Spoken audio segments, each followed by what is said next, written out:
नमस्कार मित्रांनो, 9 ऑगस्टच्या दिवशी कोलकात्यातील आरजे कार या राज्य सरकारच्या दवाखान्यात 31 वर्षीय महिला डॉक्टरचा मृतदेह सापडला। रक्ताच्या थरोळ्यात पडलेला हा मृतदेह पाहून लगेचच पोलीस घटनास्थळी दाखल झाले। पोलिसांनी एकीकडे या घटनेचा तपास सुरू केला, तर दुसरीकडे इतका भयंकर गुन्हा घडल्यामुळे डॉक्टर्स, विद्यार्थी आणि विरोधी पक्षाने ममता बॅनर्जी सरकार विरोधात तीव्र आंदोलन छेडलं। पश्चिम बंगाल सोबतच दिल्लीतल्या निवासी डॉक्टरांनीही आंदोलन करत बंद पुकारला। या प्रकरणी सीबीआय चौकशीची मागणी होत असतानाच मंगळवारी या प्रकरणाचा तपास सीबीआयकडे सोपवण्याचे आदेश उच्च न्यायालयाकडून देण्यात आले। ब्लूटूथ तुकड्याच्या आधारे पोलिसांनी या गुन्ह्याचा छडा लावला व अवघ्या 6 तासात पोलिसांनी आरोपीला अटक केली। नेमका हा आरोपी कोण, ही घटना कशामुळे घडली, पोस्टमार्टम अहवालात नेमकी कोणती माहिती समोर आली, या सगळ्याविषयी आज आपण जाणून घेणार आहोत। नमस्कार, मी सुधीर गोडके आणि आपण पाहताय एजी यूट्यूब चॅनल।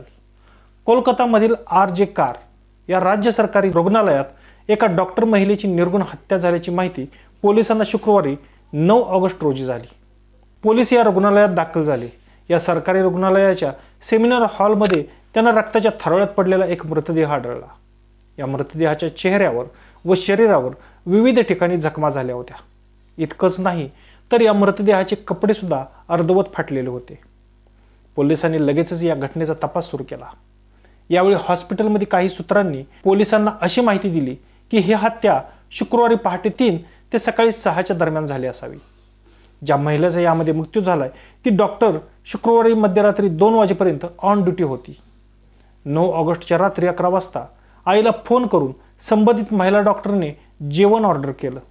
पुढे 4 जणांसोबत बसून रात्री 2:30 वाजता नीरज चोप्राचा ऑलिम्पिकमधला भालाफेकीचा सामना पाहिला आणि ती सेमिनार हॉलमध्ये झोपायला गेली आणि त्याच गाढ झोपेमध्ये तिच्यावरती प्राणघातक हल्ला झाला। हॉस्पिटलमधील सूत्रांनी पोलिसांना दिलेल्या माहितीच्या अहवालाने इंडियन एक्सप्रेसने या घटनेबाबत वृत्त दिले। घटनास्थळी पोलिसांना ब्लूटूथचा एक छोटासा तुकडा आढळला आणि या तुकड्याच्या आधारे पोलीस हत्येचा हळूहळू उलगडा करत गेले। हॉस्पिटलमधील सीसीटीव्ही फुटेजमध्ये पोलिसांना संशयित हालचाल दिसली। ही व्यक्ती होती संजय रॉय। संजय रॉय हा मुळात हॉस्पिटलमध्ये कार्यरत नव्हता। संजय रॉय हा 2019 मध्ये कोलकाता पोलिसांच्या आपत्कालीन विभागात सिव्हिक व्हॉलेंटियर म्हणून रुजू झाला होता। त्यानंतर पोलीस वेलफेअर सेल आणि आरजी कर मेडिकल कॉलेज आणि हॉस्पिटलच्या पोलीस आउटपोस्टमध्ये त्याची बदली करण्यात आली। त्यामुळे त्याला सरकारी हॉस्पिटलच्या काही विभागात थेट प्रवेश मिळत होता। आता हॉस्पिटल संबंधित कामासाठी पोलिसांना मदत करण्यासाठी म्हणून या व्हॉलेंटियरची नियुक्ती केली जाते, पण त्यांना पोलिसांचे कोणते अधिकार मिळत नाहीत। पण आरोपी संजयने पोलीस आणि हॉस्पिटल प्रशासनाशी जवळीक वाढल्यामुळे तो अनेक गैरप्रकार करत असल्याचे आरोप होत आहेत। काही माध्यमांनी दिलेल्या माहितीनुसार पेशंटला ॲडमिट करण्यासाठी त्यांच्याकडून पैसे उकळण्याचे रॅकेट तो चालवायचा। तसेच कोलकाता पोलिसांमध्ये नोकरी लावण्यासाठी त्याने काही जणांकडून पैसे उकळल्याची माहिती समोर येते। हॉस्पिटलमध्ये विविध विभागांविषयी, खोल्यांविषयी या संजय रॉयला विशेष माहिती होती। पोलिसांनी संजय रॉयला ताब्यात घेऊन लगेचच त्याची सुद्धा चौकशी सुरू केली। संजयला अटक करण्यात आली। त्यानं आपल्या गुन्ह्याची कबुली दिली आहे। हा संजय रॉय नेमका कोण आहे हे आपण जाणून घेऊया। पोलीस सूत्रांच्या हवाल्याने इंडियन एक्सप्रेसने दिलेल्या माहितीनुसार संजय रॉय हा एक सामाजिक कार्यकर्ता म्हणजे स्वयंसेवक। हा स्वयंसेवक कंत्राटी कर्मचारी स्वरूपाचं काम करतो, म्हणजेच सणासुदीच्या दिवसामध्ये पोलिसांना व्यवस्थापनासाठी मदत करणं किंवा अनधिकृत वाहनांची पार्किंग जे आहे तिथून हटवणं किंवा वाहतूक पोलिसांना वाहतुकीच्या नियमनासाठी मदत करणं, या पद्धतीची कामं हा संजय रॉय करतो। पोलिसांनी जेव्हा संजय रॉयच्या कुटुंबियाशी संपर्क साधला तेव्हा त्याच्या एका बहिणीनं पोलिसांना असं सांगितलं की संजय हा मद्यपी आहे आणि तो रोज मद्यपान करतो। त्याचा मागील काही काळात त्याच्या कुटुंबाशी कोणताही संपर्क आला नव्हता। या 2 बहिणी त्याच्या आईचा सांभाळ करायच्या। इतकंच नाही तर संजयला ही सरकारी नोकरी कशी मिळाली याविषयी सुद्धा बहिणींना माहिती नसल्याचं पोलिसांना सांगितलं। त्याचवेळी आरोपी संजयच्या फोनमध्ये काही अश्लील व्हिडिओ पोलिसांना सापडल्यामुळे त्याची विकृती जगासमोर आली आहे। संजयची एकूण 4 लग्ने झाली होती। तो आपल्या पत्नीचा छळ करत असल्याचं आणि त्यांना त्रास देत असल्याचं आता समोर येतंय। याच त्रासाला कंटाळून त्याच्या पहिल्या 3 पत्नी त्याला सोडून गेल्याचं सांगण्यात येत आहे। त्यापैकी एका पत्नीनं त्याच्या विरोधात पोलिसात तक्रार दिल्याची माहिती त्याच्या सासूकडून देण्यात आली आहे.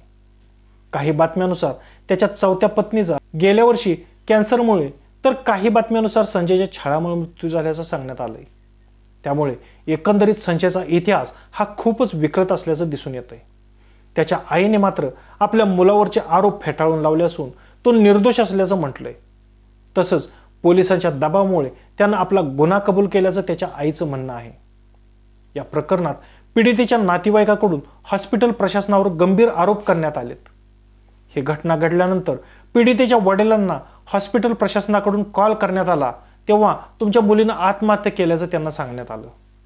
तसंच हॉस्पिटलमध्ये बघण्याची मागणी करण्यात आल्यानंतर तिच्या घरच्यांना हॉस्पिटल बाहेर 3 तास थांबवण्यात आल्याचे आरोप होत आहेत. तब्बल 3 तासांनी फक्त तिच्या वडिलांनाच तिला बघण्यासाठी आत सोडण्यात आलं. तिची अवस्था बघितल्यानंतर तिच्यावर अत्याचार करून तिची हत्या करण्यात आल्याचा संशय तिच्या वडिलांनी व्यक्त केला होता. तसेच प्रशासनाकडून खोटी माहिती देण्यात आल्याचे आरोपही त्यांच्याकडून करण्यात आले. अखिल भारतीय सरकारी डॉक्टर संघटनेचे अतिरिक्त महासचिव सुवर्ण गोस्वामी यांनी संविच्छेदन अहवालाच्या माध्यमातून पीडित तरुणीवर एकाच व्यक्तींनाही तर सामूहिक अत्याचार झाल्याचा दावा केला आहे. त्यांच्या म्हणण्यानुसार पीडित तरुणीच्या प्रायव्हेट पार्टमधून 150 ग्रॅमपेक्षा जास्त वीर्य मिळाले. एका व्यक्तीच्या शुक्राणूंची मात्रा इतक्या प्रमाणात होऊ शकत नाही. त्यामुळे अत्याचार आणि हत्या प्रकरणात एकापेक्षा अधिक व्यक्तींचा समावेश असू शकतो असं मत त्यांनी व्यक्त केले. त्यांच्या वक्तव्यामुळे हा केवळ रेप नसून गँगरेप असल्याचं समोर येत आहे. मृत महिलेच्या कुटुंबियांनी देखील या घटनेत एकापेक्षा अनेक आरोपींचा सहभाग असल्याचा संशय व्यक्त केलेला आहे. तिच्यावर क्रूरपणे हल्ला करण्यात आलाय हे कोणा एका व्यक्तीचं काम नसू शकतं. पोस्टमार्टम रिपोर्ट हा तिच्यावर झालेल्या क्रौर्याचा पुरावा आहे. घटनास्थळी एकापेक्षा जास्त व्यक्ती उपस्थित होते आणि तिच्यावर एकापेक्षा जास्त वेळा लैंगिक अत्याचार झालाय. तसंच गोस्वामी यांनी कोलकाता पोलिसांना दिलेल्या माहितीचे खंडन केलं.